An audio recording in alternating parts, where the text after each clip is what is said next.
Olá, gente. Hoje nós vamos falar sobre uma patologia que nós nos preocupamos bastante. Aliás, não tem patologia que não seja preocupante, né? Todas são. Mas essa patologia que nós identificamos como insuficiência cardíaca congestiva, na abreviatura padronizada nós usamos ICC para denominá-la. Nós vamos ter uma doença, uma patologia no coração ou do coração, e que é caracterizada pelo suprimento de oxigênio que é deficiente. Alguma coisa no coração está acontecendo para que ele não consiga bombear suficientemente o sangue para os órgãos vitais, principalmente. Ou, por que não dizer, para todo o corpo, né? Então, nós precisamos tomar, assim, nos conhecer, né, nos aprofundar nesse tipo de doente, com esse tipo de patologia, para poder então identificarmos o que é uma insuficiência cardíaca congestiva, que mais adiante vamos ver que ela pode ser classificada em direita e esquerda. O que quer dizer direita e esquerda, professora? O lado direito do coração e o lado esquerdo do coração. Eles vão causar quais os tipos de problemas? Quais os órgãos que serão afetados nesse tipo de comprometimento, seja direito ou seja esquerdo? Então, a gente vai precisar conhecer para poder, então, a partir daí, a gente saber como proceder nos cuidados, né? Identificar também os sinais, sintomas, as causas. Como é que a gente vai identificar, já que tem uma patologia tão parecida com outra? Claro que a gente vai ter o quadro clínico que o paciente vai lhe passar, e nós vamos também saber, através do resultado de exames, para fechar um diagnóstico e saber o que realmente está acontecendo com aquele coração. Porque, como nós já vimos, existem inúmeras situações que podem levar a problemas cardíacos. Ela não tem nada a ver com o infarto, tá? O infarto é uma coisa e a ICC é outra. Então, nós vamos conceituar como insuficiência cardíaca, também conhecida como insuficiência congestiva, quando ocorre que seu coração não está bombeando sangue suficiente para atender às necessidades de todo o seu corpo. Aquela situação que eu falei direita e esquerda, a gente vai ver logo em seguida.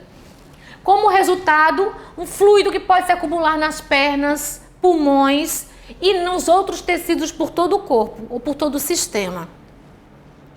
Nós sabemos que o coração ele tem 4 compartimentos. 2 átrios e 2 ventrículos.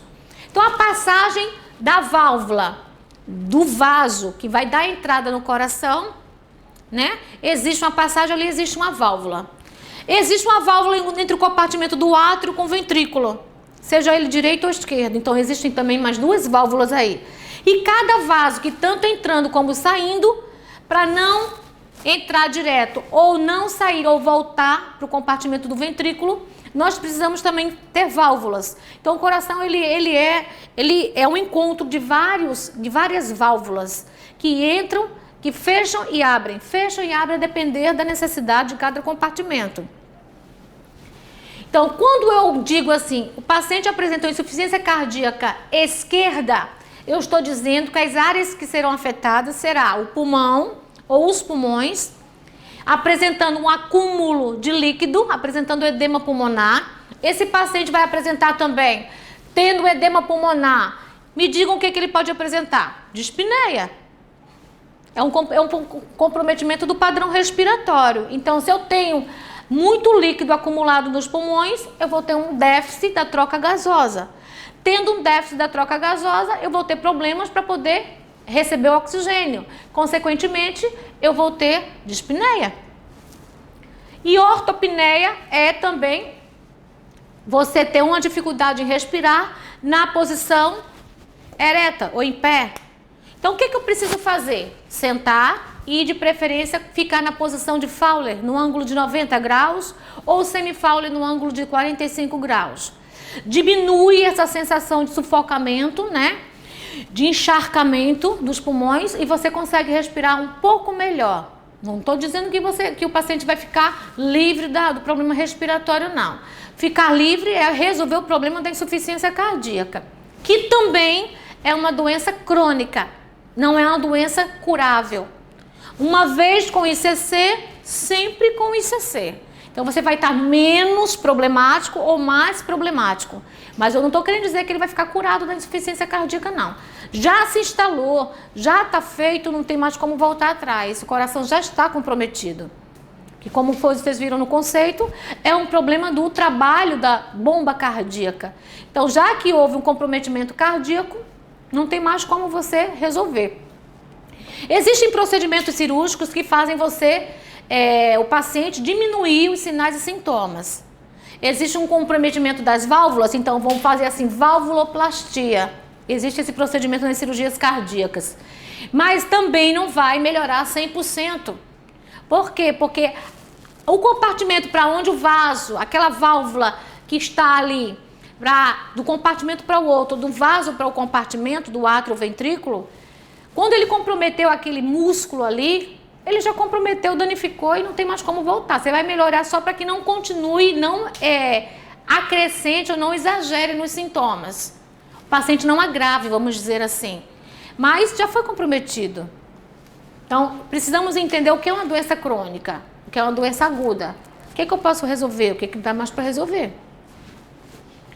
Se for uma insuficiência cardíaca do lado direito do coração, pegando o átrio direito com o ventrículo direito, onde vai dar a pequena circulação que o sangue vai para os pulmões, aí você vai observar que esse sangue veio lá do sistema, de todo o sistema. Então, esse sangue fica acumulado, o líquido fica acumulado, levando o paciente a apresentar ascite. Aquele abdômen globoso, né, que nós chamamos vulgarmente de barriga d'água. Na verdade, a barriga que tem lá não é simplesmente água. Quando eu perco aquela água, eu como paciente que estou com ascite, eu não estou perdendo só água. Eu estou perdendo água e todos os eletrólitos que eu preciso para o meu organismo. Sódio, potássio, magnésio, ferro, cálcio. Então, quando eu elimino, quando é retirado por um método chamado paracentese, o médico retira tudo, tanto a água como os eletrólitos, que inclusive ele precisa ter muito cuidado na quantidade, no volume que vai ser retirado. Quando ele apresenta ascite, não é porque ele está com um acúmulo ali que eu posso retirar tudo de uma vez só. Eu vou só amenizando, porque acompanhe meu raciocínio. A partir do momento que o abdômen fica globoso, o abdômen começa a comprimir o diafragma, que é essa membrana que fica aqui separando o tórax do abdômen, começa a comprimir e a prejudicar também o sistema respiratório, que ele vai comprimindo também, o diafragma vai diminuindo o espaço para os pulmões. E aí como é que o paciente vai fazer uma expansão torácica? Não tem como, porque ele vai ter dificuldade, porque o diafragma está subindo e está comprimindo pelo espaço de líquido que tem no abdômen. Uma efusão pleural, né? Nesse caso daqui, você vai ter problema também na pleura, problema pulmonar. E edema de membros inferiores, você vai encontrar os membros inferiores edemaciados. Principalmente ou mais quando ele se encontra em posição de pé erétil. Então, nesse caso daqui, ele vai apresentar um edema de membros inferiores. Claro que quando ele se deitar, como o líquido ele fica equilibrado por todo o corpo, então vai ficar menos visível. Mas a partir do momento que ele fica em pé e dá as primeiras passadas, fica mais fácil ele visualizar, nós visualizarmos o edema de membros inferiores. Eu não estou falando só dos pés não, tá? Estou falando do membro todo. Esse paciente é um dos pacientes que nós... normalmente, numa fase mais avançada, mais grave, encontramos ele em anasarca, que é o edema generalizado. Anasarca é o edema que leva o paciente a um comprometimento de todas as áreas, tá? Desde a face até os membros, até os pés dos membros inferiores. Quais são as causas? Me preocupa muito isso, porque aí a gente não trabalha, nessa área a gente não se preocupa só em saber identificar nos nossos pacientes a nível hospitalar, vamos dizer assim.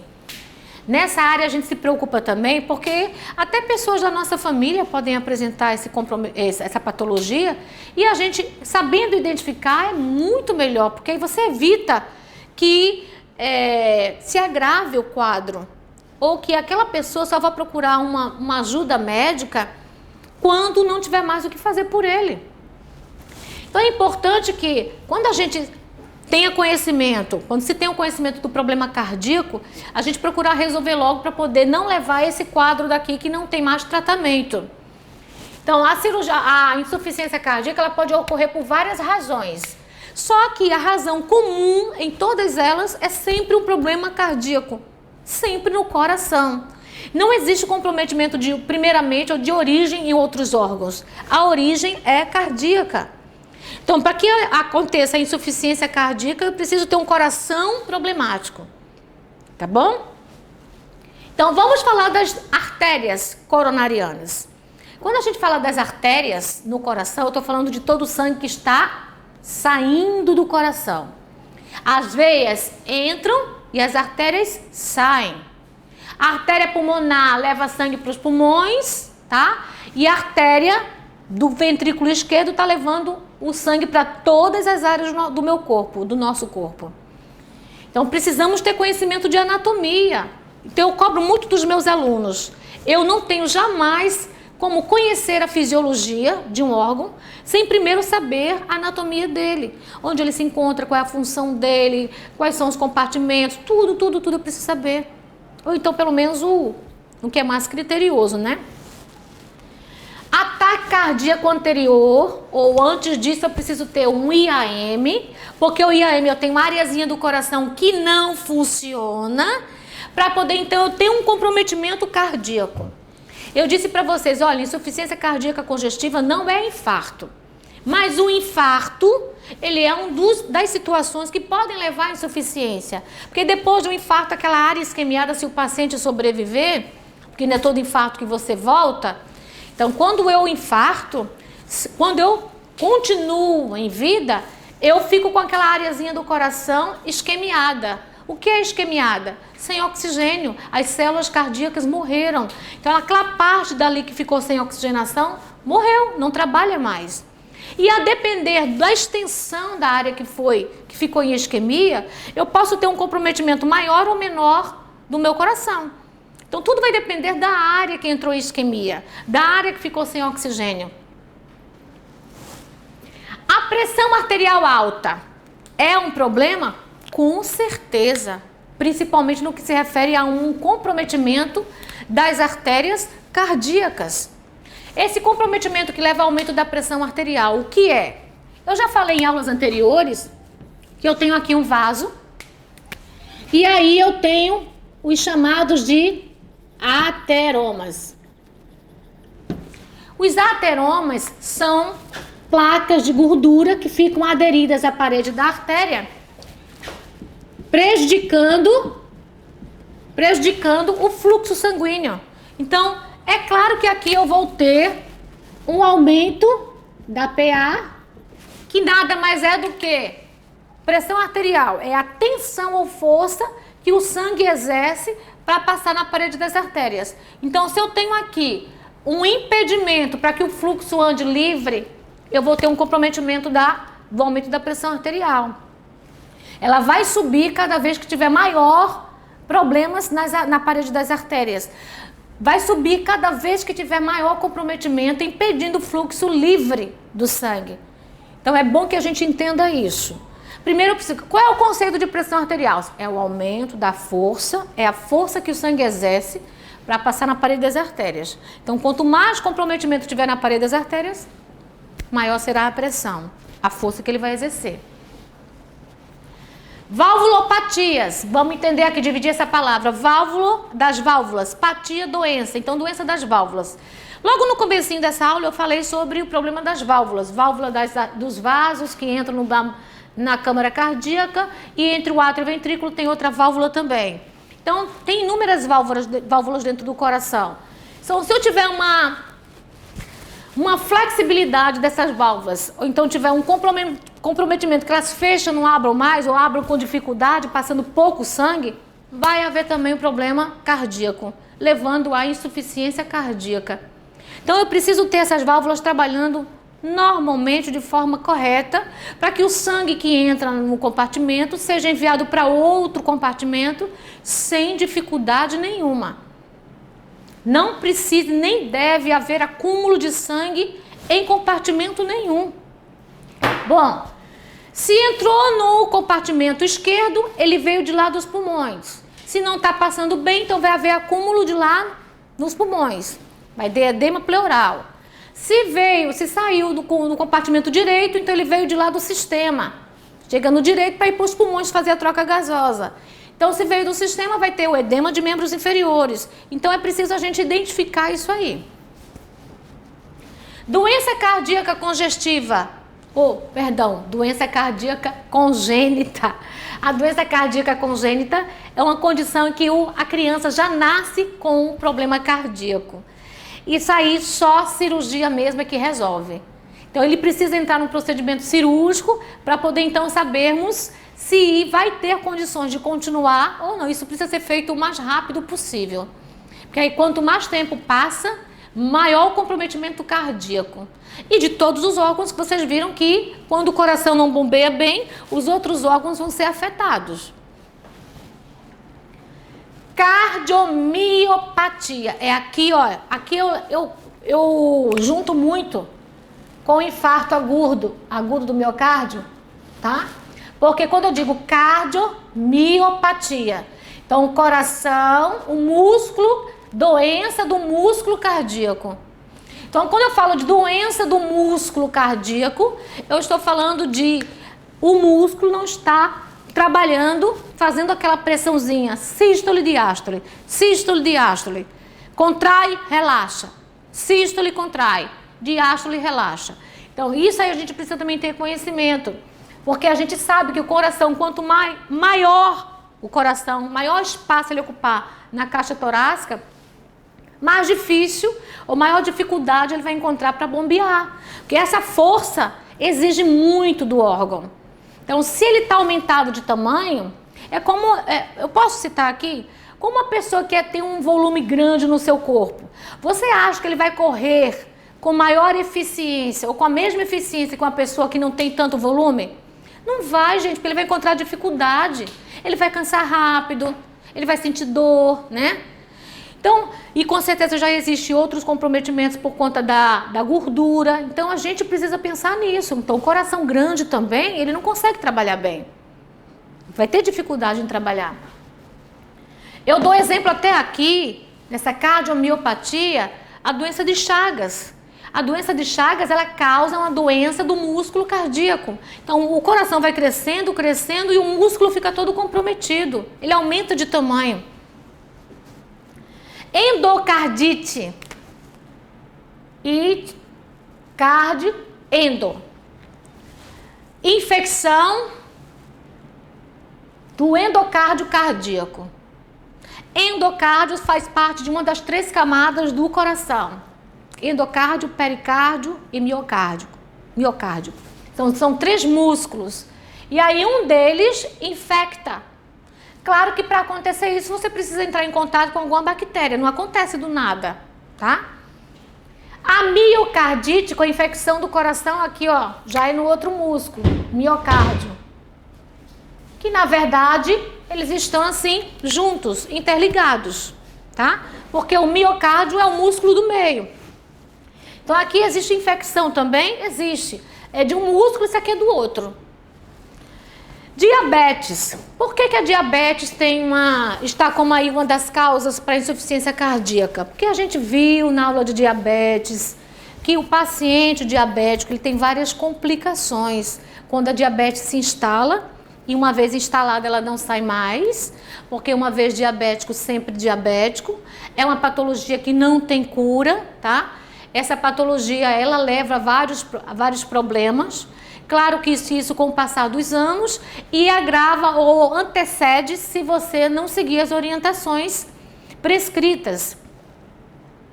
Então, o diabético ele tem muita facilidade em apresentar problemas neurológicos como AVE, ele tem facilidade em apresentar problemas da retina, cardíaco, renal, vascular, dos nervos, principalmente a sensibilidade de membros inferiores, por isso que ele se corta, se fura, se queima e não sente. Quando vai olhar, a ferida já está exposta, né? Então, nós precisamos saber disso. Não esquecer que os pacientes diabéticos, eles podem apresentar a qualquer momento uma parada cardíaca. Isso em decorrência do comprometimento cardíaco que ele tem. Então, o paciente diabético, na verdade, ele precisa ser acompanhado por várias especialidades. Primeiramente um endocrinologista, para saber o equilíbrio dessa glândula e como é que anda a produção da insulina, ou se precisa tomar insulina. Mas, fora isso, ele precisa da especialidade do cardiologista, do nefrologista, do neurologista, veja aí quantas coisas, do angiologista. Então, é uma doença que requer muito cuidado, inclusive com o aparecimento da insuficiência cardíaca congestiva. Então, é um problema assim que facilmente aparece, principalmente quando o paciente já é um diabético de muitos anos e que ele não segue as orientações, que é o que a gente mais vê por aí, né? Então, nós temos essas causas, cada uma delas eu dei explicação, tem umas que estão interligadas com as outras, tá? Vocês observem aqui que tem uma ligação muito grande entre infarto do miocárdio com cardiomiopatia. Então, causa um ataque cardíaco, a gente vê que tem uma ligação entre uma coisa e outra. São situações diferentes, mas tem uma ligação. Então, essas são as causas para que a gente identifique, né? Claro que com isso é necessário um diagnóstico, fechar o diagnóstico para poder então sabermos como vai acompanhar e como vai tratar esse paciente.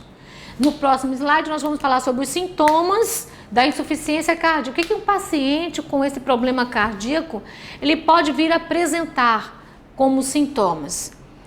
Com certeza, como eu acabei de falar há pouco tempo, vai haver inicialmente um problema cardíaco, um sintoma característico, né, ou localizado, e como consequência um comprometimento ou um sintoma causado nos órgãos dos quais o sangue precisa banhar ou ele já banhou e não conseguiu liberar.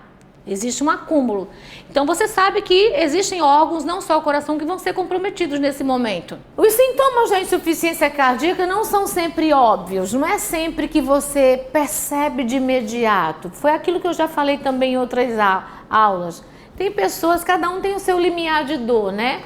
Tem pessoas que suportam mais, aí tem aquela dorzinha, aí vai, suporta, relaxa, senta, respira melhor, então toma algum analgésico, não toma alguma medicação, passou, volta para o ritmo normal. Só que o nosso organismo, ele não dá sinais do nada. Os sinais, quando aparecem nos indicando que algo está de errado. Algo está acontecendo de errado, tá? Então, nem sempre eles são óbvios. Uma dorzinha aqui, só aqui não estou sentindo mais nada. O braço não está formigando, eu não estou com uma dor gástrica, eu não estou com vontade de vomitar. Então, não é um infarto. Foi só uma dorzinha que eu acho que são gases. E deixa passar. Algumas pessoas em fases muito iniciais da insuficiência cardíaca podem não ter sintoma algum, é verdade. Elas podem ser assintomáticas. Ou os sintomas são tão assim imperceptíveis, né, que de repente a pessoa não dê valor e viva bem o dia a dia com ele. Até o dia que ele se agrava e aí não tem mais como a pessoa fugir. E muitas vezes também não tem mais como fugir de um procedimento mais agravante, mais comprometedor ao seu organismo, tipo uma cirurgia cardíaca. Outras podem ignorar os sintomas como cansaço, uma falta de ar, considerando sinais de envelhecimento ou de cansaço, né? Tô trabalhando muito, tô estressada, tá? Então eu vou descansar, isso vai passar, depois eu volto ao ritmo normal. Cuidado. Às vezes, no entanto, os sintomas da insuficiência cardíaca já são mais evidentes. Isso às vezes. Quando eles não são óbvios e quando eles passam a ser evidentes, tudo vai depender da área cardíaca que está sendo afetada. Então, se é uma válvula, se é um músculo, se é uma área mais extensa, se é uma área menos extensa. Então, tudo vai depender, não é verdade? Existe o lado do paciente, do limiar da dor, de como ele se comporta a cada sinal de que alguma coisa errada está acontecendo com o seu corpo, com o seu órgão, com o organismo. E tem um lado também do comprometimento do órgão. O espaço é grande, né? A extensão, qual é a parte do órgão? É uma área nobre? É uma área que precisa ter mais atenção? Então tem esse lado também que a gente tem que levar em consideração. Por causa da incapacidade do coração de bombear sangue de forma eficiente e fornecer a seus órgãos, como os rins e o cérebro, você pode experimentar uma série de sintomas, incluindo falta de ar. Só que eu não quero essa palavra, né? Eu quero dispneia, que é mais chique. Inchaço nos pés e pernas. Edema. Eu coloquei proposital, mas eu não quero assim na hora da avaliação. Eu vou avisando logo, porque aqui está a prova de que eu escrevi de um jeito e quero de outro. Porque eu não quero nada copiado do slide. Eu quero conhecimento, mostrar que tem conhecimento. Me mostre que você tem conhecimento, tá? Ah, mas você devia ter colocado... Não devia nada. Não devia nada. Eu estou colocando o que está na literatura e estou explicando cientificamente como se chama. É assim que eu devo fazer. E o que você deve fazer aí do outro lado é estudar, tá? Então, inchaço, edema nos pés, nas pernas, que vai geralmente até o terço inferior da coxa. Falta de energia, uma sensação de cansaço. Aqui é cansaço mesmo, não é dispneia não, tá? Dispneia eu já falei lá em cima. É cansaço mesmo, aquela coisa assim, que você não tem motivação nem forças para poder trabalhar ou para poder exercer a função que você exercia antes de boa, sem reclamar, sem sentir nada. Dificuldade em dormir à noite devido a problemas respiratórios. Lembrem-se, eu vou sempre falar, os nossos órgãos estão sempre em conexão, em contato. Principalmente coração e pulmão. Se você tem problema cardíaco, pode aguardar que mais cedo ou mais tarde os problemas respiratórios virão, tá? Então, pode acontecer sim e vai acontecer se esse problema agravar e você não procurar um especialista, de você sentir problemas respiratórios e apresentar dificuldade até em dormir. A posição, né? Qual é a posição que eu posso ficar para melhorar, né, o meu sono? O abdômen inchado ou mole. Abdômen inchado. Aí é onde entra aquele nome que eu falei, ascite. A gente chama abdômen ascítico. O que tem lá dentro para ficar mole? Água. Líquido, no caso. Eu não sei se é água, tá? Eu sei que é algo que fica acumulado e ele é líquido. Agora, se é água, só água, eu não sei, tá?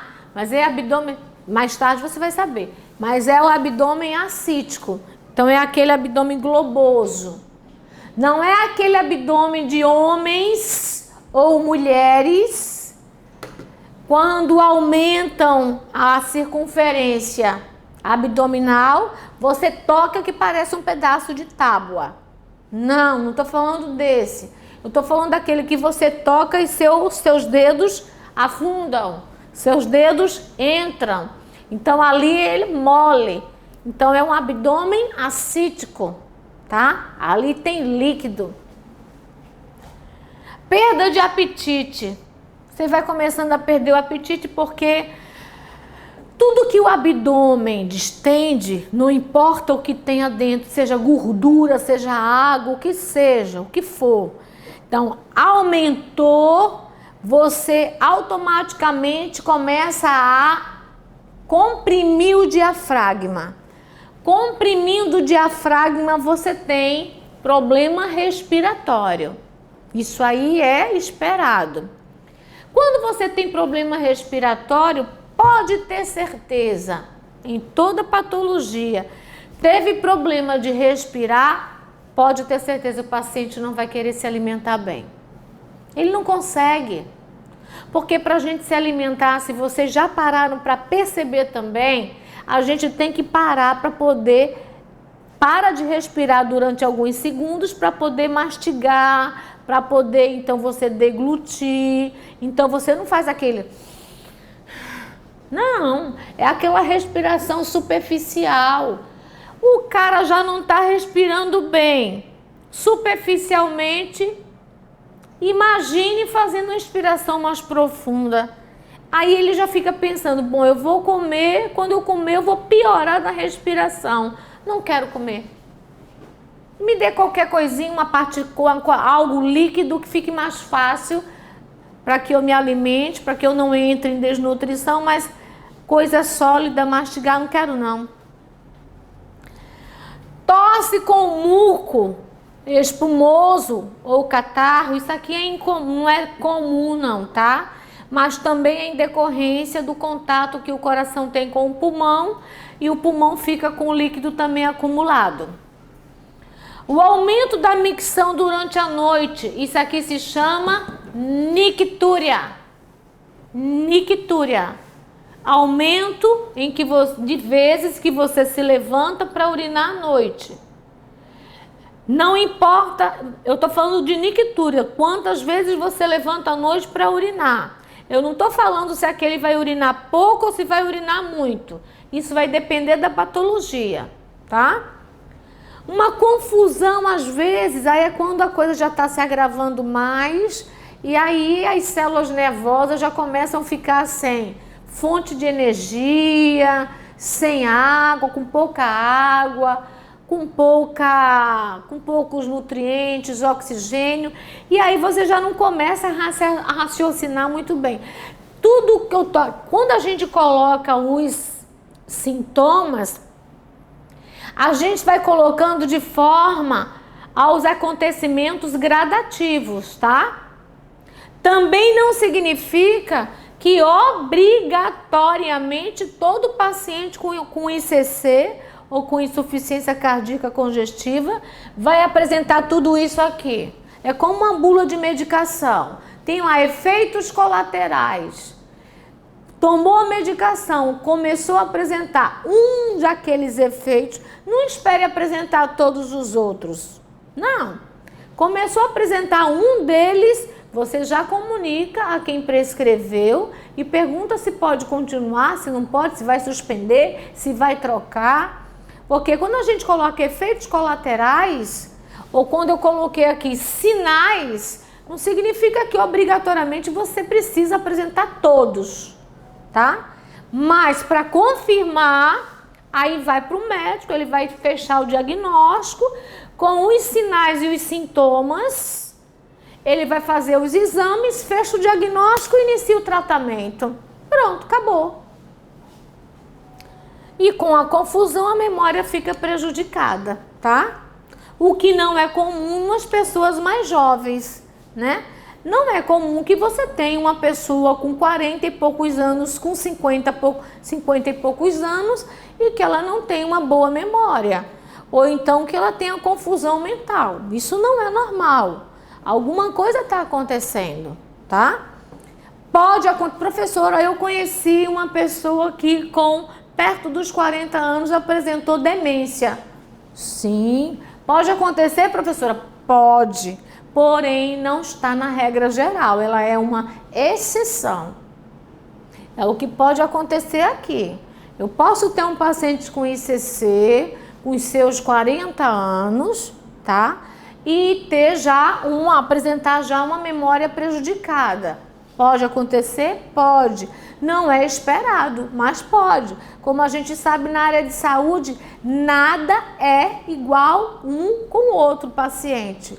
Não é como matemática, que até o fim dos nossos tempos do mundo, 2 mais 2 vai ser igual a 4. Não. A área de saúde não é matemática. Nós vamos lidar com seres humanos diferentes, antecedentes diferentes, estilo de vida diferente, genética diferente. Então, tratamento também diferente, o diagnóstico geralmente é um só, né, para todos, mas o tratamento é único, é especial, é específico.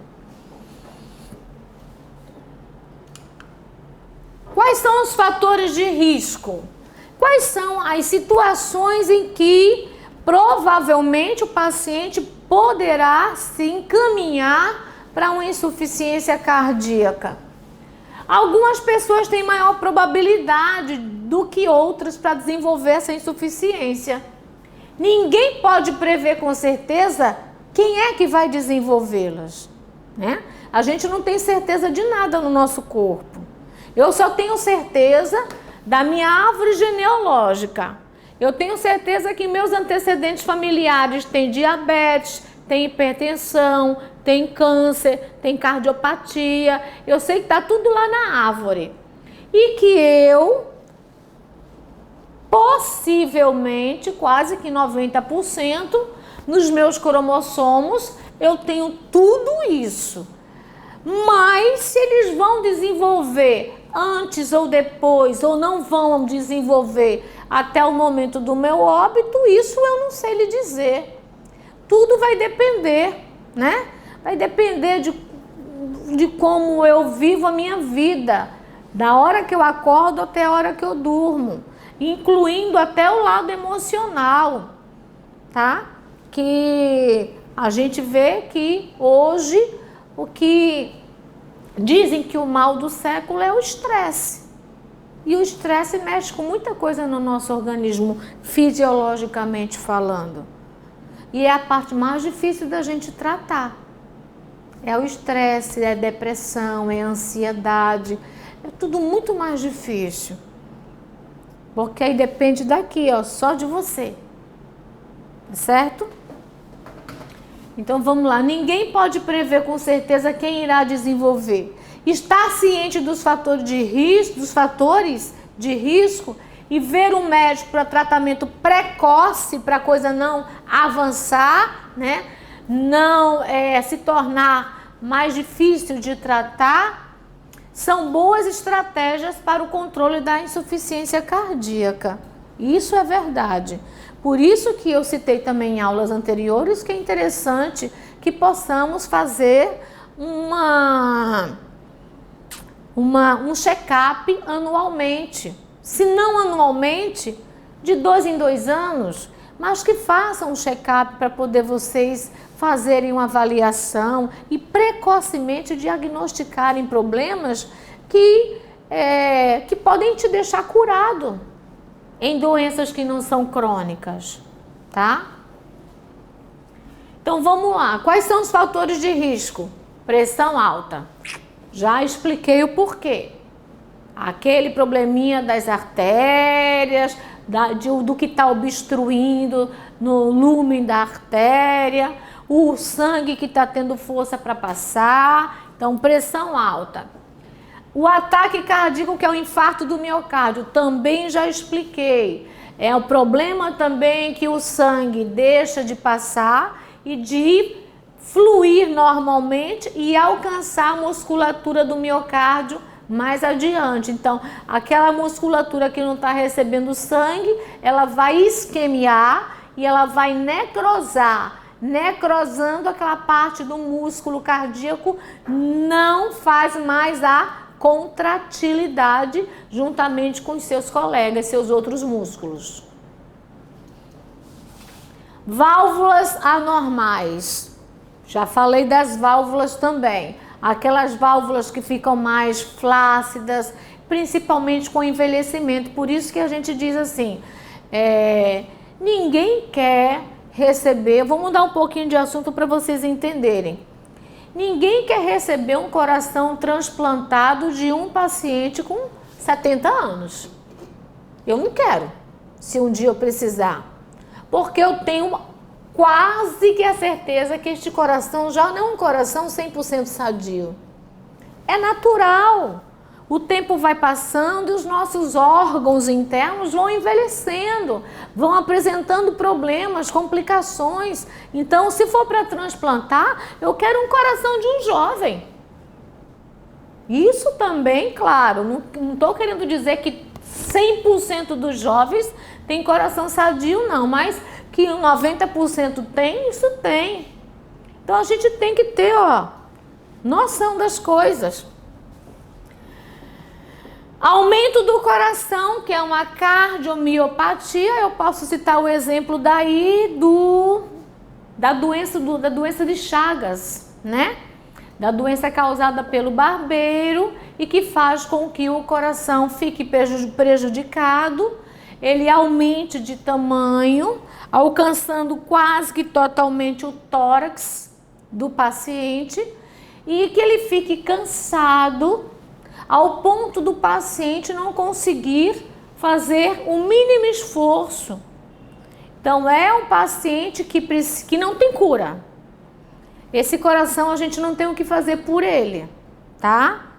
Existem medicações paliativas. Agora, a cura para ele mesmo, para ele voltar a ser, pelo menos, quem era, alguma coisa do que fazia antes, quem era antes, só o transplante, tá? Histórico familiar, isso eu não posso mudar. É como eu, tá lá na minha árvore genealógica, a cardiopatia. Eu posso um dia apresentar, inclusive para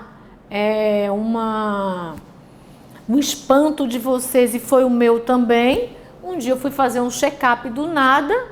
Aí fiz um ecocardiograma. A médica, muito assim, tranquilamente olhou para mim e disse: Juscelene, você já foi infartada. Eu disse: eu? Na hora quase que eu tenho outro infarto. Você já foi infartada. Eu disse: eu? Ela disse: é uma área assim muito pequena, mas você já sofreu um infarto. Nunca senti uma dorzinha, não? Se já, mas aquela dor suportável, como aquela história que eu estava contando no início da aula, que a gente vai sentindo as coisas e vamos deixando passar. Principalmente se eu estiver no ritmo do trabalho e eu estiver sentindo uma dorzinha, para mim aquela dorzinha ali vai passar se eu continuar trabalhando ou se eu tomar qualquer coisinha, se for necessário, tomar qualquer coisinha para a dor passar. E eu vou continuando o meu trabalho, só que aquilo ali já foi um sinal que o corpo te deu e você não deu importância. E eu estava esquemiada, minha filha estava infartada e não sabia. Por isso que agora eu não deixo mais de fazer meus check-ups, porque aí eu já tomo conhecimento precocemente e já começo o tratamento. Não quero tomar conhecimento quando um dia eu precisar entrar numa fila de transplante. E diabetes, mais uma vez, que são fatores também, né, de risco para que o paciente apresente uma insuficiência cardíaca congestiva.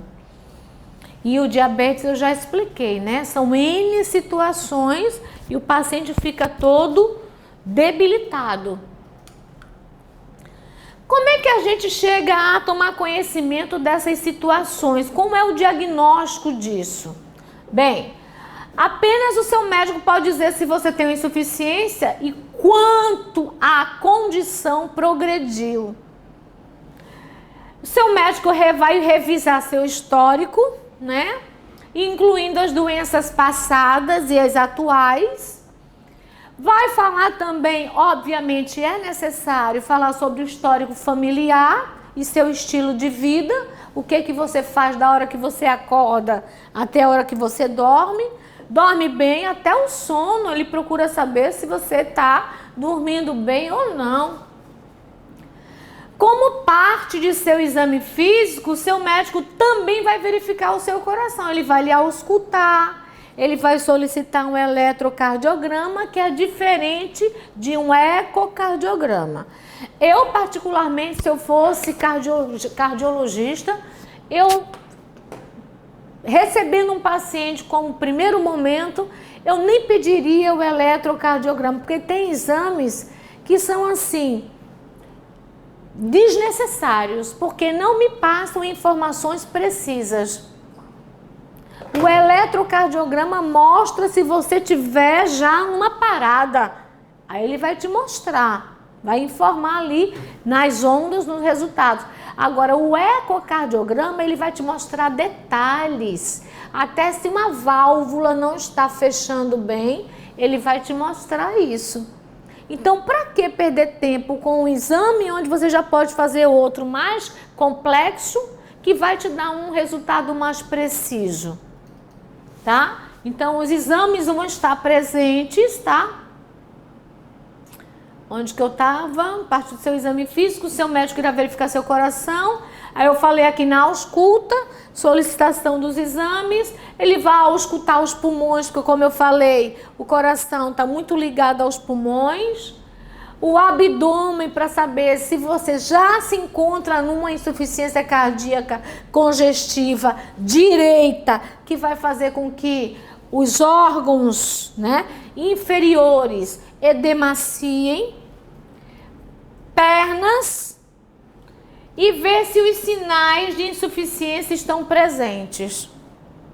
Então, existem aqui, não sei se vocês viram em anatomia, mas isso aí é mais da parte médica, existem os sons das bulhas. Já ouviram falar? Das bulhas cardíacas. Em cada areazinha do nosso coração a gente tem um som diferente. A válvula mitral tem um som diferente, a tricúspide tem outro som diferente. Então, nós temos os sons das bulhas. E estes sons, quando eles são diferentes daqueles considerados normais, já estão nos indicando que alguma coisa de errada está acontecendo. Para descartar ou confirmar o diagnóstico de insuficiência cardíaca, o seu médico poderá prescrever um ou vários destes testes de diagnóstico, incluindo até o teste ergométrico, que é aquele que chamam, vulgo, teste da esteira. Isso aí eu acho tão assim, desnecessário, né? Teste da esteira. Não, gente. Tem que falar teste ergométrico, tá? Porque teste da esteira dá a entender que bota uma esteira aqui, você vai passar para cima, para baixo, para cima, para baixo. Que esteira praticamente eu acho que na minha cabeça nem existe mais. Na minha infância eu deitei muito em esteira, hoje não mais. Teste ergométrico. Então os exames são o ecocardiograma, que aqui eu posso colocar eco. Aqui é a ultrassonografia do coração, é aquela mais detalhada, mais específica. Aqui o eletrocardiograma é aquele que te mostra quando o paciente já está infartando, tá? Uma radiografia do tórax para ver o tamanho do coração, se ele está no espaço correto dele ou se ele está tomando mais do que o espaço dele. O teste de esforço pode ser assim, né? Ou teste de estresse, em vez de falar teste ergométrico, que nem todo paciente, porque a gente tem que saber que a gente vai trabalhar com pessoas leigas. Então, pessoas leigas não conhecem o teste ergométrico. As pessoas leigas vão entender como um teste de esforço. Venha com uma roupa bem à vontade, com um tênis, como se fosse fazer uma caminhada. Pronto, teste de esforço. Aí, se o paciente perguntar, você vai responder. Você diz assim, não, o senhor vai andar numa esteira, mas é aquela esteira de academia, e aí eu vou aumentando aos pouquinhos a velocidade para ver como é que o coração do senhor suporta. Tudo, se for explicado ao paciente, ele vai entender, gente. Use a linguagem dele, que ele vai entender. Ninguém vem me dizer assim, eu não expliquei porque ele não ia entender nada. Vai, ele entende, agora use a linguagem dele. Então aqui a gente precisa usar a linguagem dos pacientes, porque muitas vezes dizem assim, eu não expliquei nada, não falei com ele, não disse como era, porque ele não entende nada. Entende, é só você usar a linguagem dele, a linguagem que costumeiramente ele usa. Nós, quando estudamos, quando somos estudantes, a gente aprende que precisamos aprender duas linguagens. A linguagem científica, que é nossa, que vamos usar dentro da unidade hospitalar, e a linguagem do paciente, que dá para ele entender muito bem. Tá? Então, coloque aqui teste de esforço, não precisa falar teste ergométrico. E por último, como eu falei, é uma coisa gradativa. Por último, a cateterização cardíaca, que nós chamamos de angioplastia. A angioplastia é a introdução de um cateter que vai até o coração, onde o vaso se encontra obstruído, e pode usar um stent, que é aquele cateter que na extremidade dele tem um balãozinho que daqui de fora eu aciono e ele faz... Então, o que estava obstruindo na parede da artéria desobstrui e o sangue flui normalmente. Tá certo? Claro que esse material, como vai ficar indefinidamente no paciente, precisa ser feito de um material que o organismo não reconheça como corpo estranho. Certo? Tratamento. Repouso para diminuir o esforço cardíaco. É uma coisa óbvia, né? Já que ele não tem mais tanta força para poder exercer o trabalho que ele exercia antes. O uso dos diuréticos, porque se for um acúmulo de líquido, os diuréticos já vai fazer com que o líquido já diminua e aí, consequentemente, os sintomas do paciente também vão diminuir. Uma dieta hipossódica, principalmente eu sendo hipertensa, eu vou precisar diminuir no sódio, porque quanto mais sal eu coloco para dentro, mais líquido eu vou querer tomar para poder equilibrar. E aí esse líquido entrando fica retido. Quando eu estou aqui no intervalo, a professora quer gula? Deus me livre, quero não. Porque esse gula aí é só sal. Só sal, mais nada. Mas é tão gostoso assim. Eu não acho. Mas comem bastante. Então, exercícios leves para que o paciente não fique também atrofiado, tá? Então, é necessário uma equipe multidisciplinar, a atuação do fisioterapeuta para saber que tipo de exercício esse paciente pode exercer, pode fazer. Uma oxigenoterapia, caso ele tenha uma dispneia severa ou então insuportável, ou então aquela que o incomode, facilitando a oxigenação dos órgãos vitais, é importante isso, né? Medicamentos que aumentem a contratilidade. Então, se o meu coração está um pouco lento, eu vou tomar uma medicaçãozinha, claro, prescrita pelo médico, para poder aumentar a contração, aumentando a contração, facilitando a circulação sanguínea nos órgãos. E, por último, o uso de meias por conta desse paciente ter uma predisposição, uma facilidade muito grande na formação dos trombos. Então, para evitar isso, as meias elásticas, principalmente se ele ficar acamado. Todo paciente acamado tem uma predisposição à formação de trombos. Pode olhar na prescrição dele se não tem um anticoagulante, uma heparina prescrita, ou então chamada também de liquemine. Então, pode dar uma olhadinha e você vai observar que essa medicação vai estar prescrita lá. Para que não chegue no momento da prescrição das medicações, então é melhor facilitar com as meias elásticas. A enfermagem já vai trabalhar contribuindo com aqueles outros fatores. ela vai orientar o repouso, né? Principalmente se tiver um cuidador em casa. E tudo hoje é home care, né? É home care para todo lado.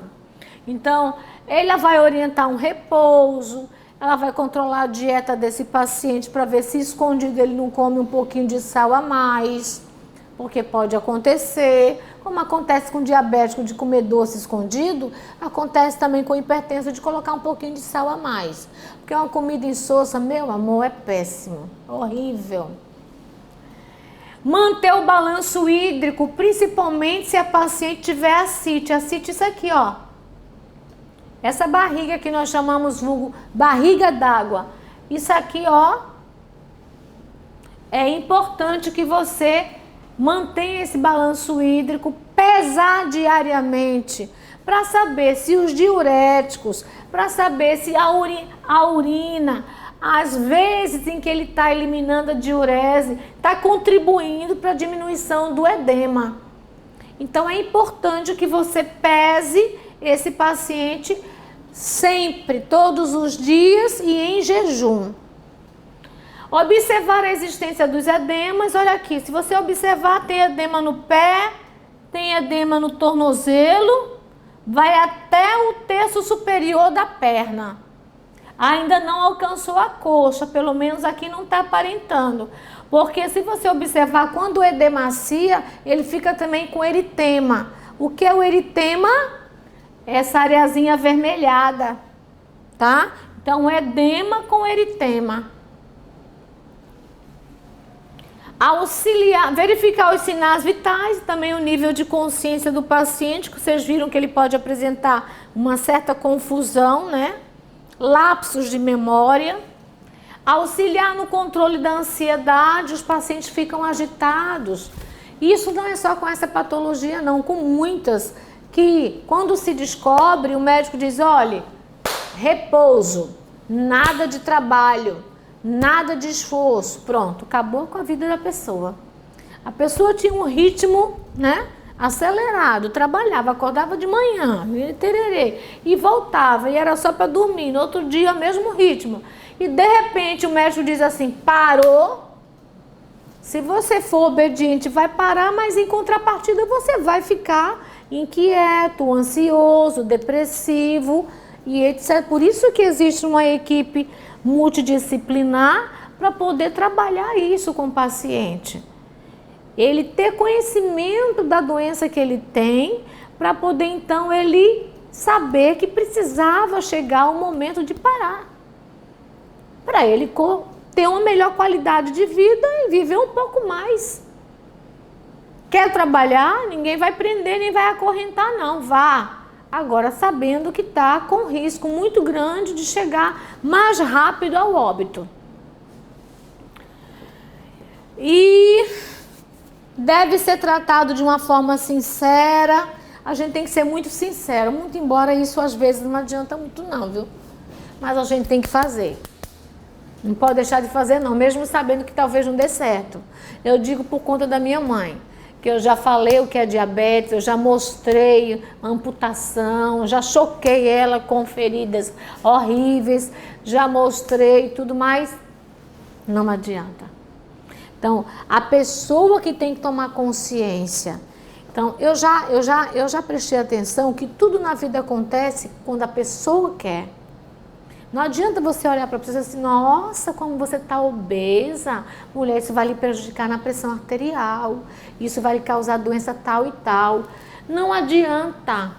Enquanto a pessoa não tomar consciência do problema que ela está apresentando, ou então levar um choque, tipo, aconteceu uma emergência, foi levada para um hospital e dali ela entrou em coma e depois voltou, aí foi um choque.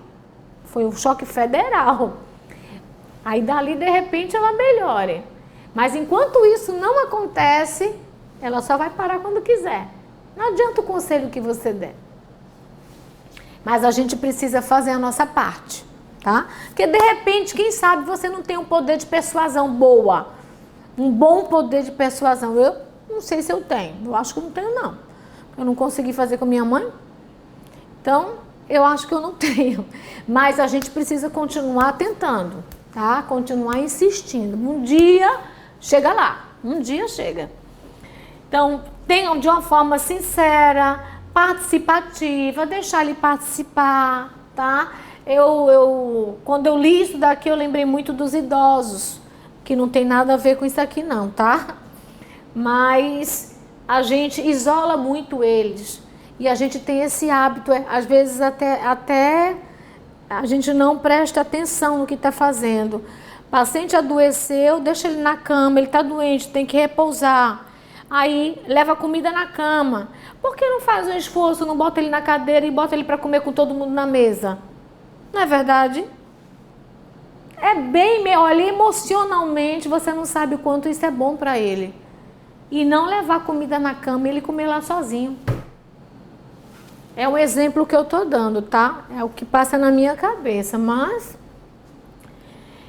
Claro que tudo isso você vai fazer desde que não prejudique o seu tratamento. Eu fui na casa de uma paciente de home care, um dia desses, e ela tinha aquela doença que é a esclerose, né? Que é aquela doença da esclerose e que a paciente, a tendência, ela já estava tendo ventilador mecânico. Aí sabe o que foi que a família fez? Pegou o leito que ela estava deitada no quarto, como tem rodinha no leito, puxou para a sala e ela estava assistindo televisão. Como não tinham 2 televisores, a família tinha um poder aquisitivo mais baixo, era uma televisão só era na sala, porque poderia ter uma televisão lá no quarto para ela assistir. Então são essas coisas que você pode fazer para modificar, para poder fazer a vida daquela pessoa ficar menos, né? Menos sem graça, né? Menos desmotivada, tá certo? Menos depressiva. E acredito que em relação à parte escrita, era isso que eu queria falar. Agora eu vou procurar aqui um slide que me dê espaço. Aqui, esse tá legal. Eu vou desenhar o meu coração. Não vão achar graça não aí do outro lado, viu? Meu coração é quadrado.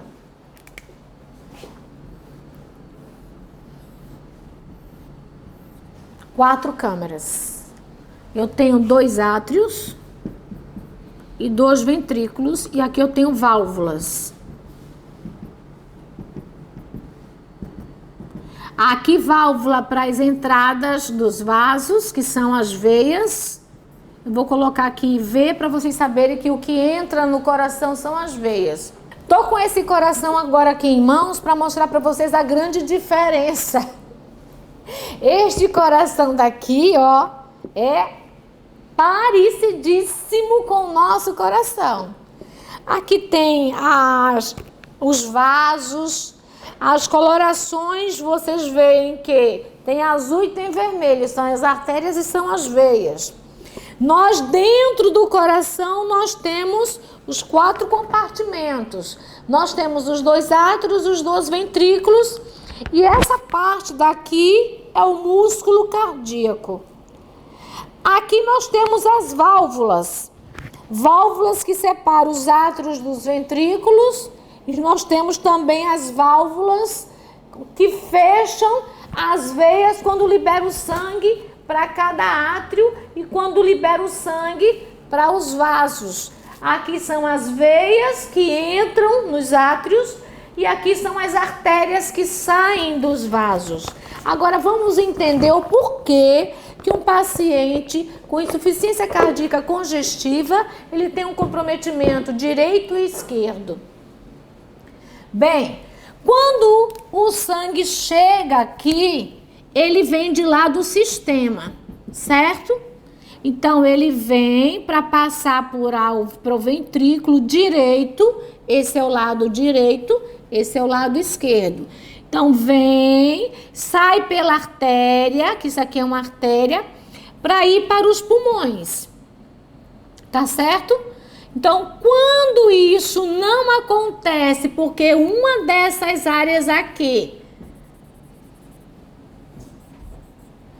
está comprometida, ou então a parte muscular, tá? Então, quando isso não acontece, o sangue fica acumulado. E de onde esse sangue veio? Do sistema. Aí o que acontece? O sangue vai ficar acumulado no organismo, de um modo geral, na parte baixa. O que é diferente do lado esquerdo? Quando a veia trouxe o sangue oxigenado, passou para o átrio esquerdo, do átrio esquerdo vai para o ventrículo, do ventrículo passou para cá. Então, o que vai acontecer? De onde esse sangue veio? Veio do pulmão. Ele conseguiu passar por conta dos problemas? Não conseguiu. Então, vai acumular líquido no pulmão. Por isso que nós temos insuficiência cardíaca direita, que vai comprometer o sistema, que vai causar aquela ascite naquela paciente que eu mostrei na foto. E aqui vai ser uma insuficiência cardíaca esquerda, que vai comprometer os pulmões, deixando os pulmões encharcados. Daí, levando o paciente a um edema agudo de pulmão. Por que edema? Acúmulo de líquido. Agudo por quê? Não era o que ele estava esperando, né? Aconteceu do nada. Então, edema agudo de pulmão. Esse paciente vai ter isso, poderá apresentar essas duas situações. Não sei se deu para entender, tá? Mas todas as vezes que eu faço isso nas aulas, eu acho a forma mais fácil de explicar do que mostrar aqui. Porque aqui eu teria que ter o lado, aqui eu tenho esse lado daqui direito, sabendo que o sangue está vindo, mas está vindo do sistema, para que ele seja oxigenado nos pulmões. Como ele está vindo do sistema e está encontrando dificuldade para poder passar, então o líquido vai ficar acumulado no sistema, ou seja, abdômen, membros inferiores, etc. O contrário vai acontecer aqui. Aí o sangue vem do pulmão, tá certo? Para descer para o ventrículo, do ventrículo para ir para o sistema. Mas aí ele não consegue. Por quê? Porque o sangue, aqui os comprometimentos cardíacos que existem, não está deixando o sangue passar. Aí como ele estava vindo do pulmão, o sangue vai continuar acumulando no pulmão. Aí vai causar o edema agudo de pulmão. É essa a explicação que eu queria que vocês entendessem, porque o direito e o esquerdo, tá? E aqui termino a minha aula, espero que vocês tenham entendido, tá? Reconheço que você precisa ler e reler bastante e conhecer anatomia e fisiologia para poder entender o porquê que na insuficiência cardíaca existe comprometimento direito e o comprometimento esquerdo, que são sinais totalmente diferentes, tá certo? Até a próxima.